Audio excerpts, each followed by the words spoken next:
Time for the Property Podcast, where every week tens of thousands of property investors, new and experienced, join together to get news, knowledge and laughs at our expense. With me, Rob Bence. And me, Rob Dix. Join us every Thursday morning for your weekly dose of property ideas and motivation. Then head over to our website at thepropertypodcast.com to keep the conversation going. Now though, let's get started. Hello everyone and welcome to the Property Podcast. It's episode 65. I'm still Rob B and with me is still Rob D. Good morning, Rob. How are you today? I am very well, thank you, Rob. And we are going back to school this morning. We're talking about financial lessons you should have been taught at school. Maybe you've been lucky enough to pick them up along the way, but the stuff you should have known a lot earlier in life. That's what we're running through. We're also talking about the property market in China in our news story this week. And of course, we have a resource of the week, as ever. It wouldn't be the Property Podcast without it. It certainly wouldn't. Okay, so Rob, you're no longer in the UK. You've moved. Where are you? I am now in Valencia, just for a little while. You know, I figured I'd been static for a little bit too long, so I'm out here for a little bit, and so far, excellent. I've been mostly staying away from estate agents' windows. I've had a couple of peaks. Just been busy with various things, with the hub, with Yellow, with client work in what's supposed to be the day job, keeping myself busy, but getting out for a few tapas and a bit of sun as well, so I can't complain. Lovely. Not jealous, because actually it's glorious sunshine here today, so I actually am, for once, not jealous. It's just the other 11 months of the year when it's raining, I am. With myself, over the last week, RMP has been super busy. We've taken on another hire, which is great, some extra contractors, which is really good, and we've had a few investments through, and we've had our busiest month on record as well. So RMP is keeping me very busy at the moment, and for those of you who work with RMP, you'll know that. So I'm glad that we're still getting all the content and all the podcasts out, Rob, because with you moving, Yellow Letting's about to launch, RMP being very busy, I'm glad we're still getting there. But the priority is always the podcast. And of course, if that isn't enough, we've also got a few projects we're working on. As I mentioned, Yellow Lettings is very close to its official launch, and that book project we mentioned is not too far away either. More will be revealed soon. Yeah, we've been keeping quiet about that one. Still not ready to release too many details, but it's coming along. We'll just say that. But so yeah, plenty going on, but all very exciting. It's good to be busy rather than bored. That's what I say. Okay, so let's go into our reviews, and let's give thanks to the following people, Rob. Adrian says, "Gents, I've been listening since last summer when I discovered the podcast while on holiday next to the pool, and I'm not totally up to speed with the tech world, so it's taken me a while to write my first podcast review. However, I'm in the property industry as an investor, joint venture partner and broker running my own business and employing one person to date. Even though I understand my industry, hearing the basics and the not so basics from you two Robs and their guests are inspirational. I never stop learning, and it's the likes of yourselves that remind us what a great world and industry we work in. Looking forward to the next 50 episodes. Keep it up, Adrian." Adrian, thank you. That's a great review. I really appreciate it. John says, "First time I've reviewed anything online. A great resource from Rob and Rob, thanks. Takes what can be complex and scary world and makes it simple and fun. Cracking job, keep up the good work." And finally this week, Chris and Katie say, "Great resource. My wife and I have been listening to your podcast since last summer, but shamefully we've only got round to leaving a review now. We're both hooked on a podcast and it provides so much useful information in an extremely balanced way to give the listener all the options available. We have an offer in on our first buy-to-let, so it's an exciting time. I would also love to hear an episode on holiday lets in the future, as that may be our next adventure." Well, Chris and Katie, obviously that review was in April, and you'll be pleased to hear that we've done that episode on holiday lets now, so I hope you enjoyed that episode, and I hope your first investment went well too. Good luck with that. Yep, good luck with that. And I recognise Adrian. He's introduced himself recently in the Property Hub, so we've seen him over there. Great to see people contributing in the Hub and leaving reviews. Absolutely love it. It's what we do the show for. So thank you so much. It is. Thank you. So, Rob, this week's news story, we're looking at a different market. We're going over to China, but it's big news. Yeah, so the news story over in China, I think it's interesting because it is so different from what we're hearing in the UK. So basically, the Chinese property market has been booming for years now. And now apparently it's slowing down and everyone's starting to get a little bit worried about what's happening next. So the biggest developer in China, apparently, this is from The Economist, this story, biggest developer in China was quoted as saying that the golden era in which everyone makes money out of property is gone. And another property firm was quoted as saying that the country's real estate sector will soon hit an iceberg. The reason for this, the reason everyone thinks that this is happening, is too much supply. The word peak supply was used as well. There's too much building going on. And it's got to the point where, despite lots of migration from rural areas to the cities, there's still not enough to soak up all that supply. And it's so different because it's the absolute opposite of what's happening in the UK, where the demand is just crazy and we're not building anywhere near enough. So I just thought it was a really interesting contrast. And it also shows that, you know, building houses does work in terms of cooling demand and bringing markets back into equilibrium. This reminds me, Rob, of another story I've read this week. And you'd think, okay, they'd learned their lessons, you know, too much supply. But there's another news story, which we'll link to in the show notes as well, that in China, they're demolishing 700, not houses, mountains. They're demolishing 700 mountains to build a city in the desert. If they didn't think they had enough property over there, they soon will. 700 mountains? That's Wales. And you try doing something on the edge of a green belt in the UK and see what happens. In China, they're just moving mountains, literally. Imagine demolishing Wales. Right. So it doesn't seem they've quite learned their lesson yet. I'll link to that story in the show notes as well. You know, the serious point here is the China market now looks very similar to the UK market in 2005, where people started saying this can't carry on, this is a bit silly. You know, people say that about central London, but most of the UK hasn't even got going yet here this time round. But in 2005, everywhere had been booming and people started to get nervous. It then took 2 years for it to fall off and, you know, a correction to take place. I believe China now will see a correction in the next couple of years. We'll see. I do believe it's overdue. And then other markets will be directly affected, particularly Australia. We'll see. We'll see. Interesting stories. And if you just want to, well, I don't know, laugh or cry at the 700 mountains being demolished, then we'll link to that story too in the show notes. Okay, so let's move on then to our topic of the week, which this week is financial lessons you should have been taught at school. This was inspired by an article in The Telegraph by Martin Lewis, the money-saving expert.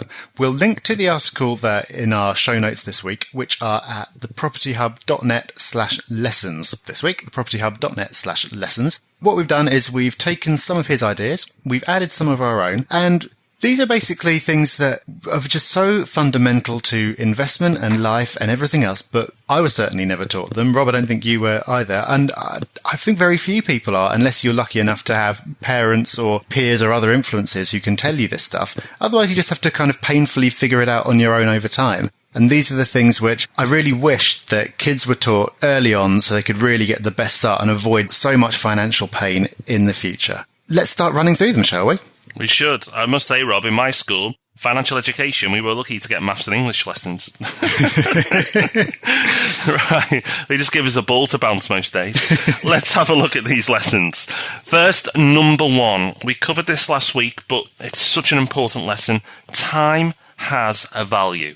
Time has a value. Now, we won't talk about this too much because we covered it extensively last week, but put a value on your time. If you're doing low-level work and you're a high-income earner, then that's not a good use of your time. Value your time. Don't waste your time on projects that could be done by someone else for a lot less. Or if it's a financial project like a HMO, if you're suddenly sinking lots of time in, don't ignore the time you're putting into that project to earn the extra return. Your time has value. We covered it last week. We'll link to it again in the show notes so you can go back to that episode because it was a really good one, but don't forget it. Yep. Now, the next one we've got is going to be a familiar one to property podcast listeners as well. In fact, maybe the answer to all this is just get your kids to listen to the property podcast. That could solve everything in one go.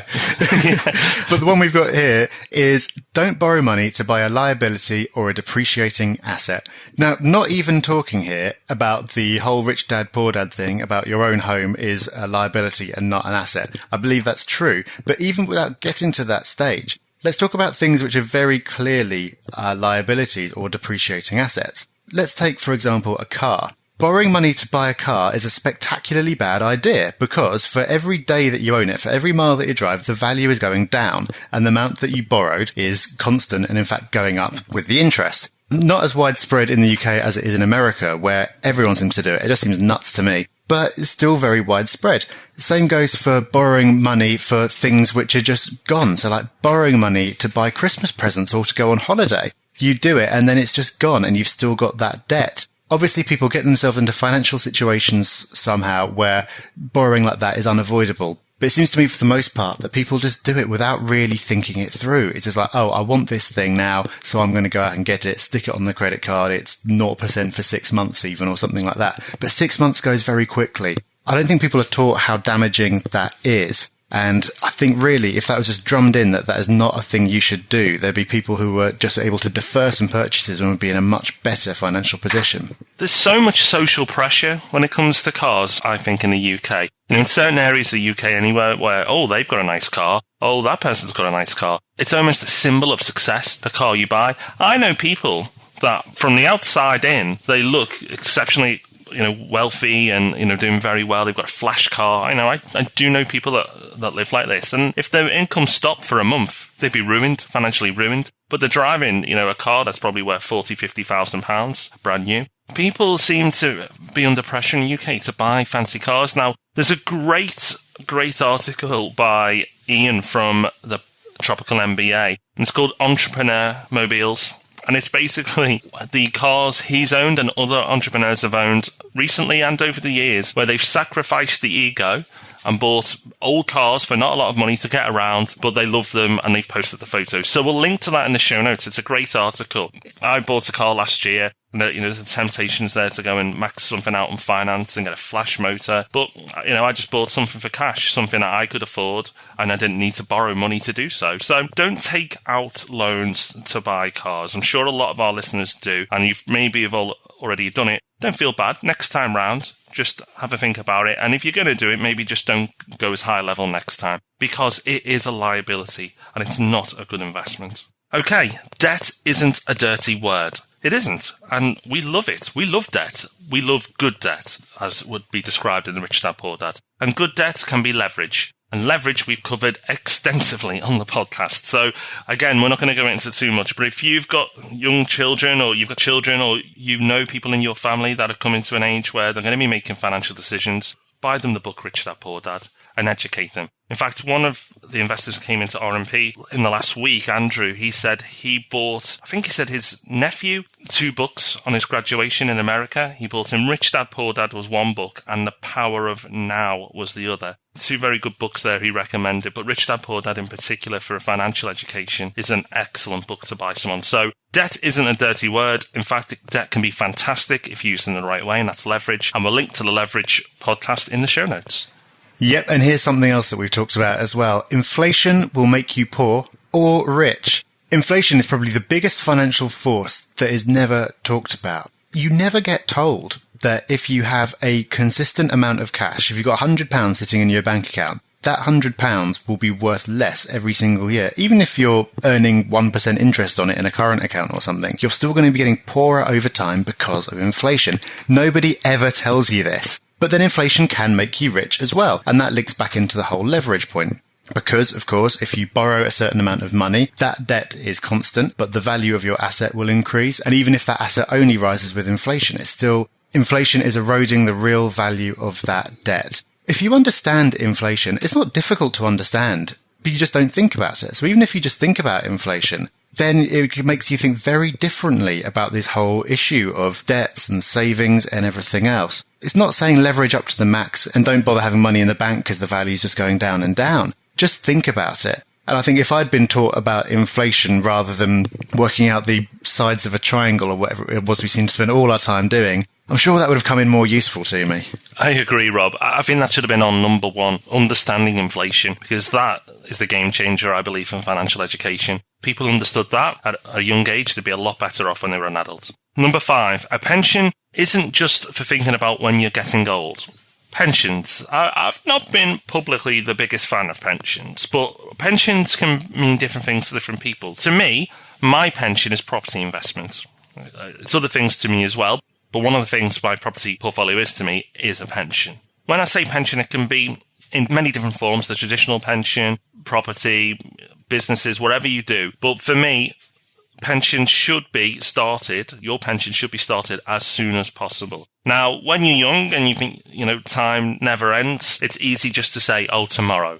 But as we know, tomorrow never comes. And before you know it, you're trying to set something up and it's a little bit too late. The people who start the earliest in property will do the best. And the biggest regret in property, another podcast we've done, the biggest regret in property is not starting sooner. There's some young investors that work with me at R&P, Calvin and Erhan. Hi, guys. They've started investing in their early 20s. They will dwarf what Rob and I have done, because we started in our mid-20s. If they carry on, they'll do far, far better. The earlier you start, the better. But if you haven't started at all and you're not fortunate enough to be in your early 20s, don't worry. Starting is better than not starting at all. So, if you're in your 40s, 50s, and you haven't done anything yet, don't feel like you can't. You still can do something. But if you are listening to this in your 20s or your 30s and you haven't started yet, what's stopping you? You should be thinking about it now.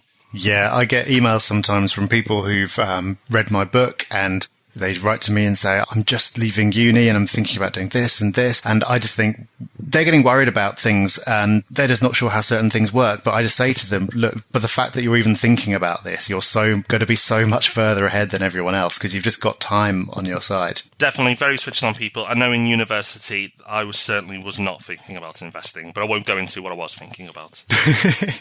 No, let's move swiftly on instead, which is to our next point. Financial success doesn't mean owning your own home. It can be. That should not be the only vision that you've got. There is this kind of thing that comes from, I don't know whether it's school or society or parents or whatever, that owning your own home is the only thing that you should aspire to. And that can be a part of financial success. It doesn't have to be. Like we've talked before about how lots of investors actually rent their own home because it makes more financial sense for them. But it can be a part of it. But that shouldn't be all that you're shooting for. Because for a start, if you've got your own home in the rich dad, poor dad world, it's a liability because it's costing you money to run it. And you can't exactly liquidate it because you need somewhere to live. Another problem is that because people are focusing solely on their own home, they're putting all their money into it. So they'll borrow as much as they possibly can, buy the biggest house they can, because that represents security. They feel secure about having the biggest house they possibly can. And maybe again, like with the cars, there's an element of social pressure in there as well. And that just means that people are overstretching themselves and ending up with something which, yes, will be worth more than they paid for it in the future, but no other assets at all. So no other properties, no pension, no investments, nothing. And that is really dangerous. It's kind of having all your eggs in one basket. And it's the fact that it's not a liquid asset that you can just sell or do anything else with because you need it. You can, of course, pull money out of your own property to invest, and that's what a lot of people do. The whole issue of just, all you need to do is like get a job, buy a house, pay the house off, and you'll be fine. It doesn't really work that way. Even if you have paid your house off by the time you retire, you still need money to live off. And so if you've been pumping all your money into the house and you don't have a pension, what are you going to live off? I don't know whether you're ever taught it in school, but you're certainly not taught that there is more to financial security than owning a home. As a result, I think people focus on that way too much. They do. Okay, so number 7, you don't need a job to earn money. May sound simple, but actually in school, I don't know how you found it, Rob, but it was kind of drilled into you, go to university, get a job. There wasn't really start a business, think about investing. Maybe your school was more forward thinking than mine, but that was it. Go to university and then get a job. We were never really taught to think about the other options, the other possibilities. Schools aren't a very entrepreneurial place. That's what I found. But there are, of course, many, many other ways to earn a living other than a job. So if you can learn that lesson at an early age, then you can do far, far better. And even now, whatever age you are, if you're in a job, you don't have to accept that as the only way to earn an income. Rob and I previously both have had jobs, but now we no longer have jobs. We earn money through our investments and through our businesses. You don't have to have a job. It sounds simple, but it's something that our schools really, really fall down on and don't deliver that message very well.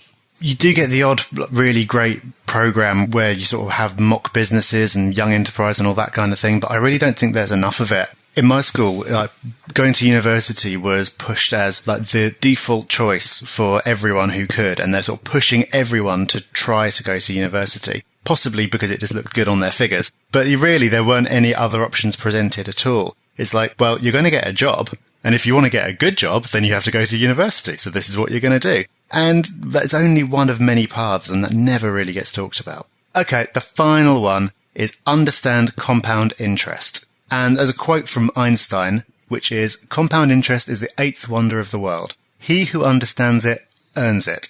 He who doesn't pays it.